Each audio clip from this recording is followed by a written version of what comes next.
Okay. Assalamu alaikum, everybody. Hope you're all safe, sound, and healthy. And I think we are really going to do a part two of constants and changes. First of all, regarding my room and thinking, how could I ever fit that desk?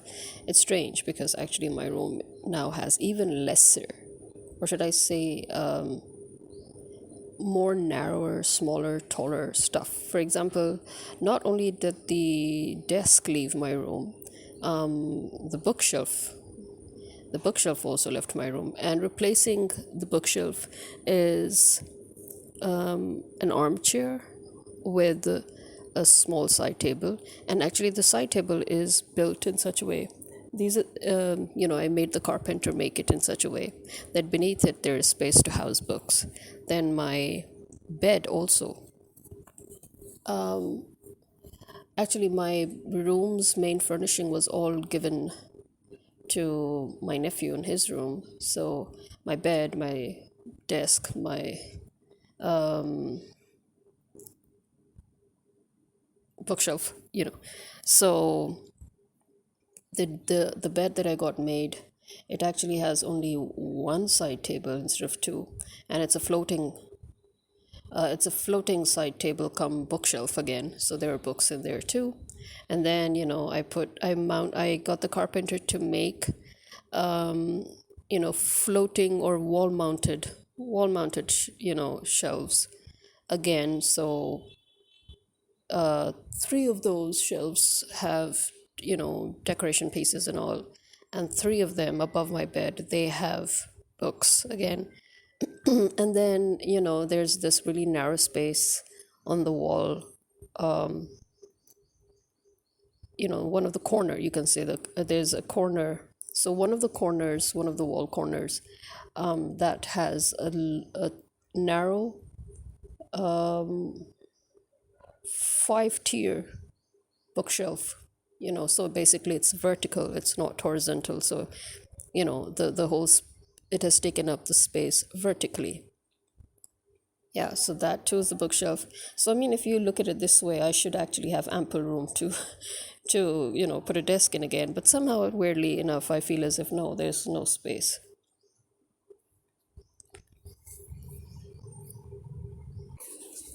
Yeah, and when it comes to shoes, bags, and clothes, why I actually don't have any interest in buying them or wasting money in them.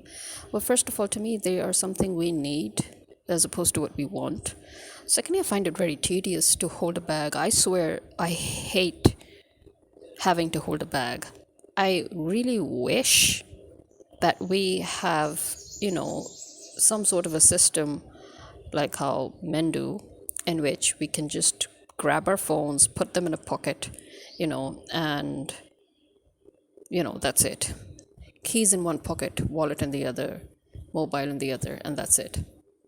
But unfortunately, first of all, the heat in our country does not allow us to, layer. So for example, if you had a layering of a light coat or a light jacket or something like in Europe, that makes things easier. So here we have that. I know for women, bags are essential because there's a lot of knickknacks, there's a lot of emergency kits, there's a lot of, makeup stuff. Yeah. But again, me, no. For me, in my bag, what I've ended up, having is a very small, very tiny bottle of perfume, which I hardly use because I actually also have a deodorant in my bag, which is what I always use. And then, you know, I've got pens, I've got my wallet, and that's it, really. Yeah. And I just put my mobile in that, in the bag, that is, and that's it. So, but imagine that just to even carry these things, I don't, have some sort of a way to just magically have them appear when you need them and then have them disappear like in the wuxia dramas. So there you are. I hate holding bags. And another thing that I hate the most actually is that every time I go somewhere, People always want to touch my things in my absence. People will always touch my bag. They will always touch my mobile. And I swear, my mobile was dropped and it was left on the floor, at one point when I went to somebody's house. The fact that they moved my bag, which was already at a corner, they didn't even need to move it, but they just had to do that, itchy fingers. So they moved my bag and they dropped all the contents from my bag, including my mobile, and it was there on the floor. Nobody even bothered to pick it up. I came and picked it up. Another thing which people have heard me talk about in my previous podcast episodes is, kids.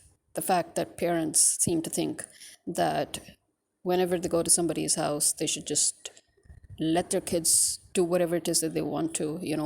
And for us, it was always the opposite. For us, when we always go to somebody's house, we ensure that our kids are within our grip and our grasp and they don't move.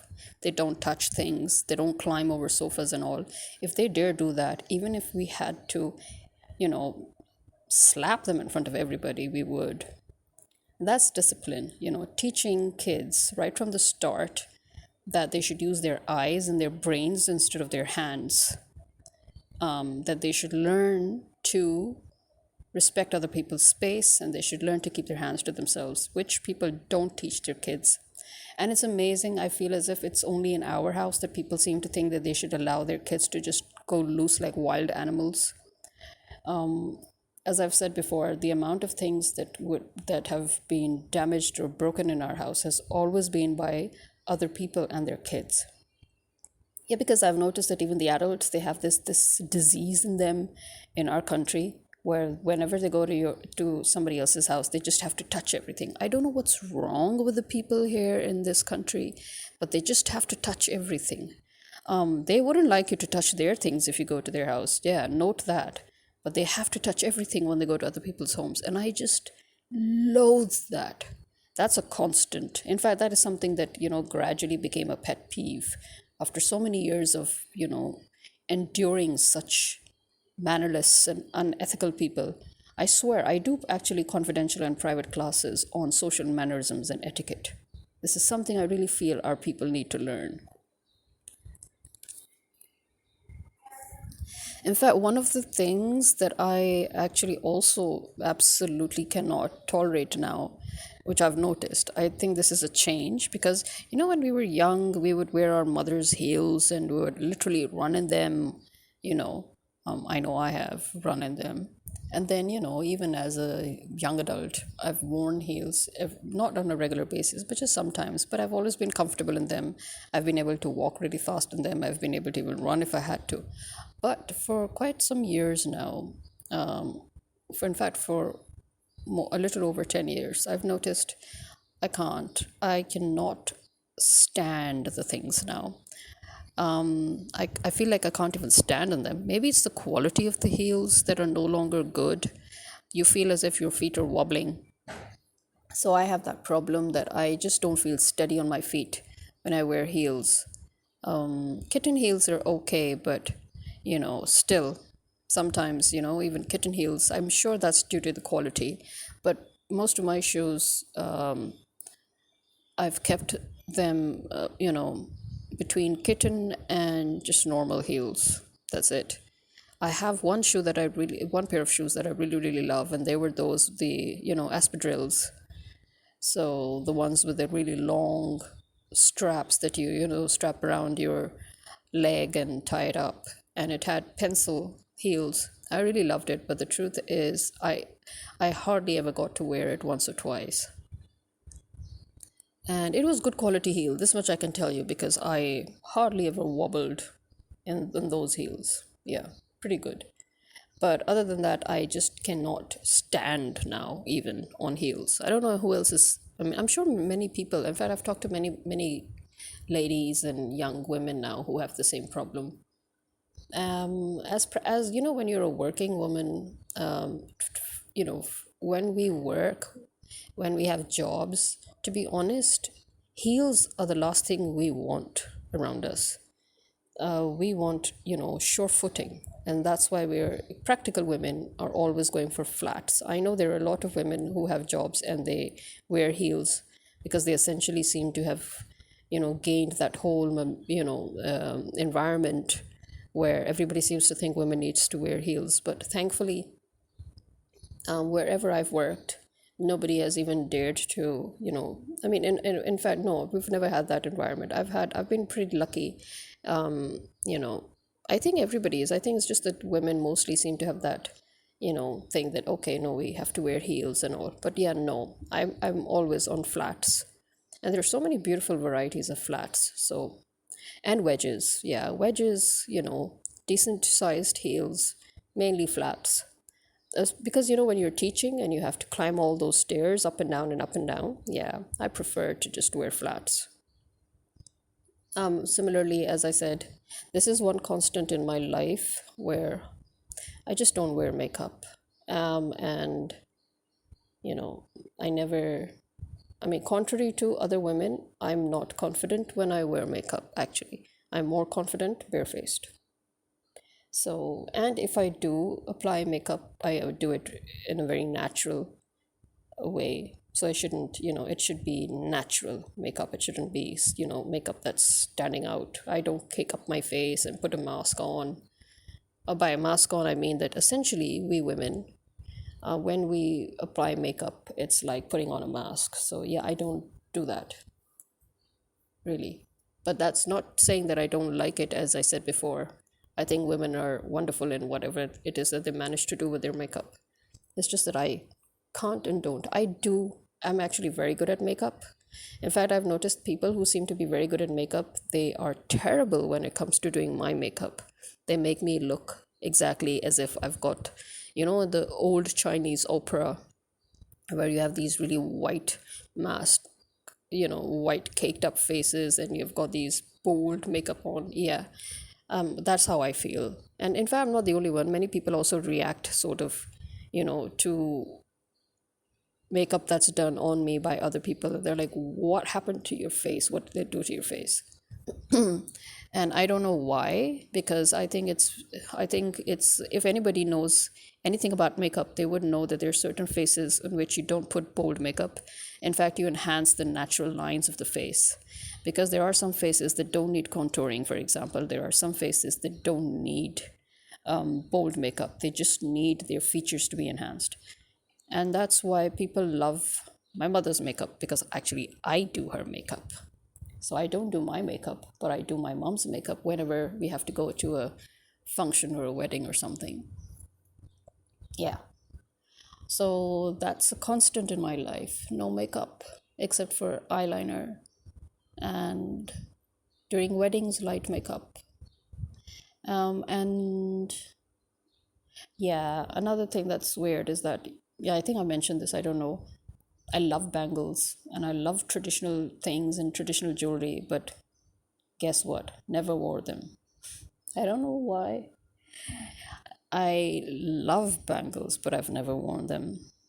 I love traditional jewelry, traditional clothes, but strangely, whenever I actually end up designing my clothes, I always do a fusion, an Indo West fusion, or,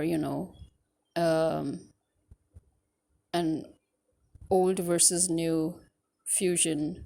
So I always go mainly for elegance, sophistication, and minimalism at the end. Because actually, when I'm designing, I'm thinking practical terms. I'm thinking that this is something I should be able to wear on various different occasions and in various different ways, you know. So if I'm spending money on, a formal dress, I want it to be a dress that I can wear in any other way, and in many different places. And I have done that. I have worn my clothes in different ways at different places. That is why I also, I guess, end up not really buying very traditional stuff, because I know I wouldn't end up wearing them somehow or the other. You know, it's weird. It's really weird. But yeah. I wonder who else has this weird contradiction within their nature, within their, their self, that you love something but you don't do it. You never do it. But then that's the story of my life, actually, that I've never done anything I've ever wanted to in general. But there you go. Another change is, where before I was extremely active, almost OCD in my cleaning. That I would always have to keep everything clean and organized and all. Now I just can't be bothered. I mean, obviously, because I can't bear it, so I have to force myself to, end up cleaning my room. And this usually happens in the middle of the night. In the middle of the night is when I feel most active. And I think there's so many of us now who in the middle of the night seem to find ourselves to get a lot of stuff done. So it's in the middle of the night when I will suddenly decide to clean my whole room and my bathroom, and and then have a shower and then relax. So yeah, there is that. But to be honest, the way I used to do a regular cleaning and regularly, a proper deep cleaning, I can't. Now it's once a month that I would actually get stuff done. And it's sometimes twice a month if if I'm on a good time of, my life. But I don't know, it's now getting harder and harder. But the thing is, I never allow the help to clean my room or bathroom because I feel they just make it worse. As in, I mean, when I'm standing there waiting for them to get it done, I feel like I could just utilize that time doing it myself. So, but I mean, how much longer am I going to be able to do that? Because I'm already finding it pretty unbearable to get cleaning, to clean stuff, to get the cleaning done, yeah, it's a very tedious, it's very annoying, and I really just don't have the capacity anymore. There's another thing that is a part of my life, and it has become more and more, even though it should become less and less, keeping in mind the change in my lifestyle and the change in the pace in my life. And that is that every time I have to go somewhere, I always prepare everything beforehand, still do, right? Even more so. But the thing is that when I even feel the slightest bit of of a state of hurry, as in even if I feel that I'm the slightest bit late, or that I could get late, guess what? I just throw on my clothes. I forget all the other the accessories that I've put on the side to wear, and I just dash out. Seriously. Sometimes now, today I'm thinking, because yesterday we had a meeting at our, neighborhood, because there's this elections coming up, and my mother's like, no, you'll have to go with me. So I had arranged everything, kept everything and all. And then the bank sent somebody to try to force me to remove a post that I had put up on LinkedIn about my bank, one of my banks, Allied Bank. Yeah, I'm going to name it now because they peed me off so much. And I told the guy, I'm like, you better leave now because I'm already running late, and you need to stop forcing me. I don't care, because, I am sick and tired of you people as it is, your attitude, your behavior, and the fact that it takes somebody to post on social media for you to, you know, to actually try and find out why your customer is having a problem, why your client's having a problem. Shame on you people, seriously. So, because of him, I was getting late. And so I just, just threw I just threw my clothes on. I'm like, F it for the rest. And, and I just left with my mom. So, yeah, this I tend to do a lot, where I do not accessorize, because I'm like, oh, forget it. Or when I feel that I'm getting a bit late, I just leave everything. And that laziness, to accessorize, it seems to be getting more and more, even though it should get lesser and lesser, as I said, because of the change. Before, I had a very, very fast life. So, yeah, that, makes sense.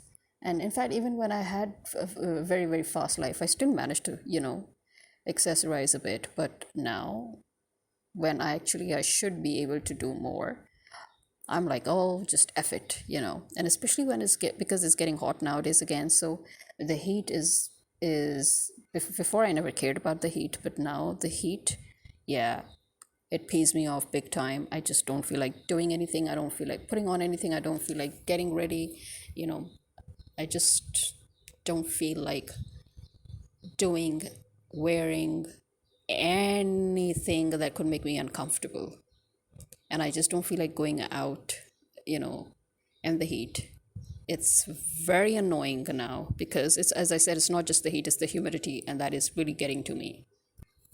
I think here a lot of people will relate to me and with me when it comes to forgetfulness. Well, to me, actually, the fact that I started forgetting a lot of things was obviously 2 decades ago when my depression began, and then when it increased in level. I noticed that the first thing that your mind does to keep you sane is to start throwing out memories. It just it's like, the hard drive emptying itself to get enough space in its storage so that it can work properly. That's what our brains do. Our brains, I think, in order to lighten themselves, in order to stop themselves from getting deranged, the first thing our brains do as a defense mechanism during extreme stress is, start lightening the burden by removing memories that it feels are not that important. And this is why we have long term memories, but our short term memories get affected. Sometimes, actually, even some of our long term memories get affected for a while. We draw a blank. So, for example, I remember faces and names, but most of the time when I come across them, I will not. Seriously. I will not remember the faces, or sometimes I will not remember the names. And and that's happening too much now, actually. Another thing is that there's so many things that I'm forgetting, and but I have to now check my parents, obviously, which is they want me to, they have basically made me now take responsibility for many of their stuff that I need to remember. So my phone is filled with alarms and reminders that have nothing to do with me and everything to do with my parents. So although my memory is already affected very badly, and my stress levels and my depression stress levels have affected my brain so badly, but I have to stay on the double alert because of my parents and the things that they have to get done, or the things that I have to get done for them, or whatever. So all those reminders that I have on my phone, not one of them is to do with me. So once again, I am obliged to put my life and my, things that are important to me on the back bench so that I should accommodate things that are important to others. Yeah. So that's why I keep on forgetting stuff that I need to do regarding myself. And I have to make double efforts to remember stuff regarding myself.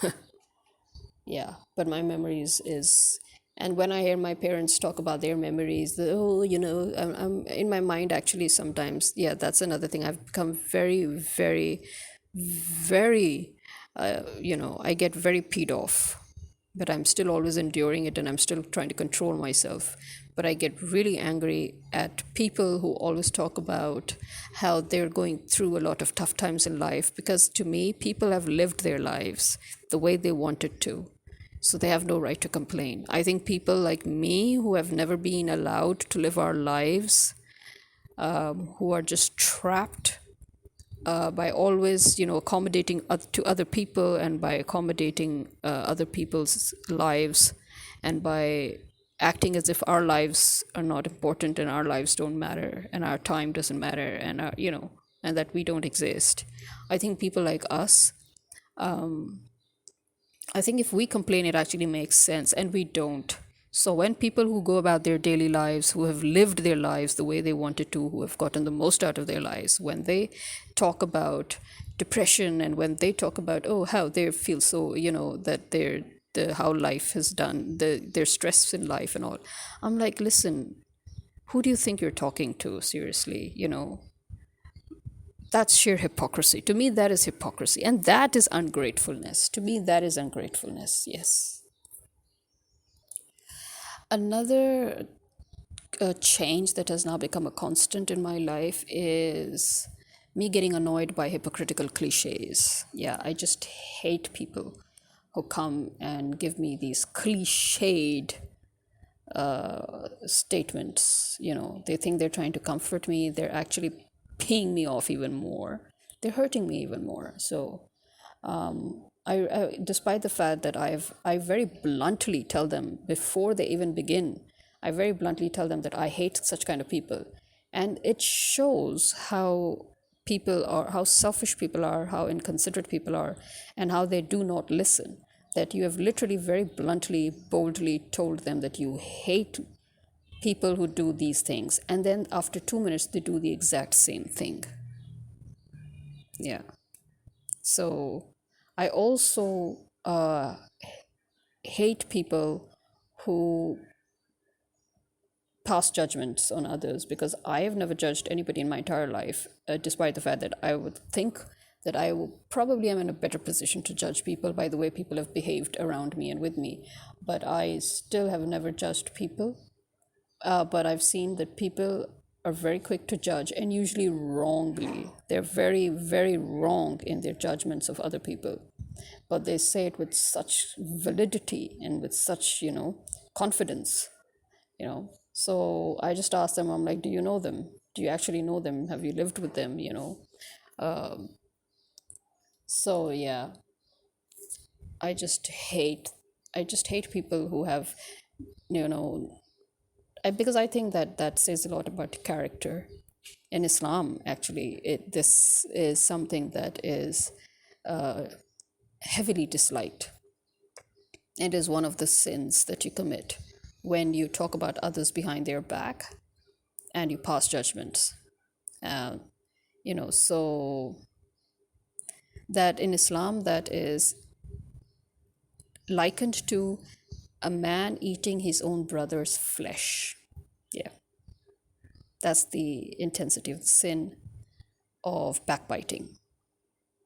So yeah, not only do I hate people who are always talking against others behind their backs, because I know that if they're talking against their backs in front of me, it means they will be talking against me behind my back in front of them. So yeah, I also hate people that always want to talk too much. I prefer to do it to the point. So you have something to say, okay, make it to the point.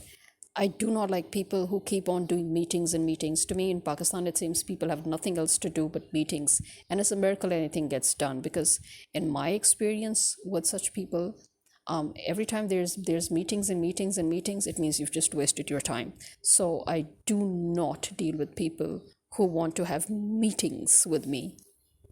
You have a job, you have something to say, just say it. Let's not waste time.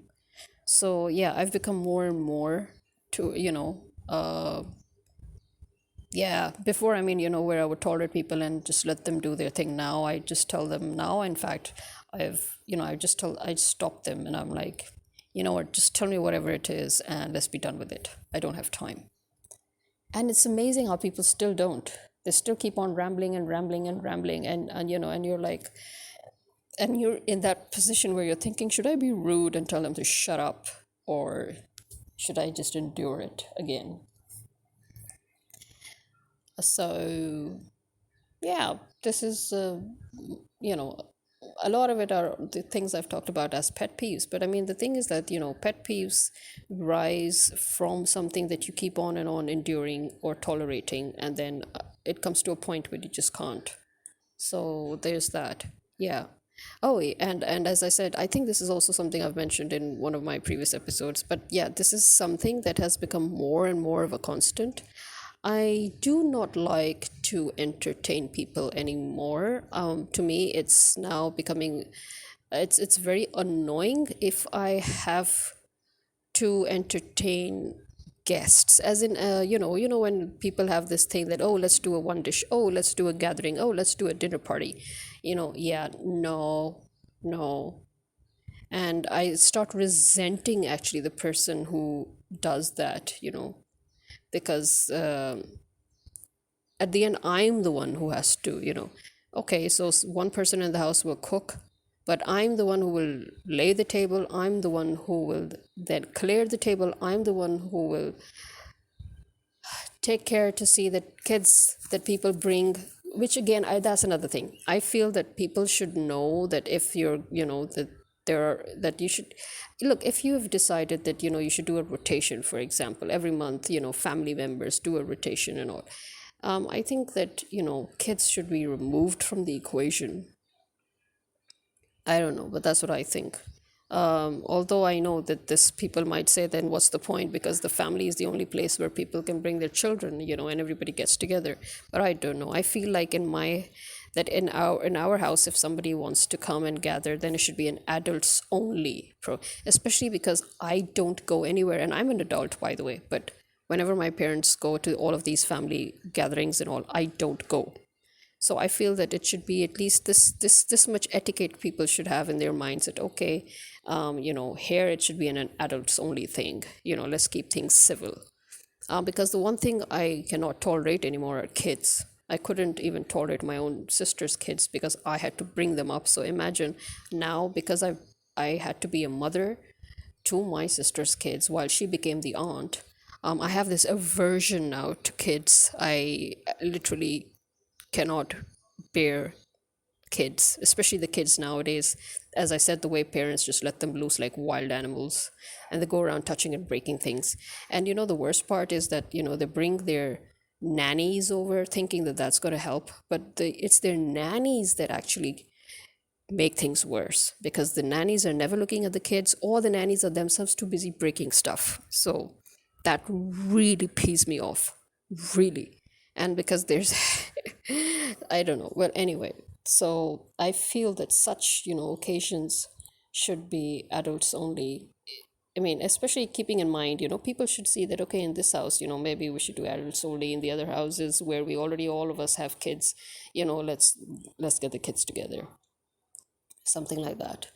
But anyway, yeah, I really do not like to entertain people like this anymore, where I have to set the table, then I have to clear the table for 15, 20 people, and then I have to wash all the dishes, then I have to put everything back in its place. And then yeah, I can't do this anymore. So, yep. Well, this is again it for now. Seriously, I began this podcast of constants and changes just to talk about the various constants that are still in my life versus the changes that I find myself. But I don't think I've sort of been able to do that properly. But oh well. Anyway, so this is part two ending as well, and this is me signing out. Khuda Hafiz.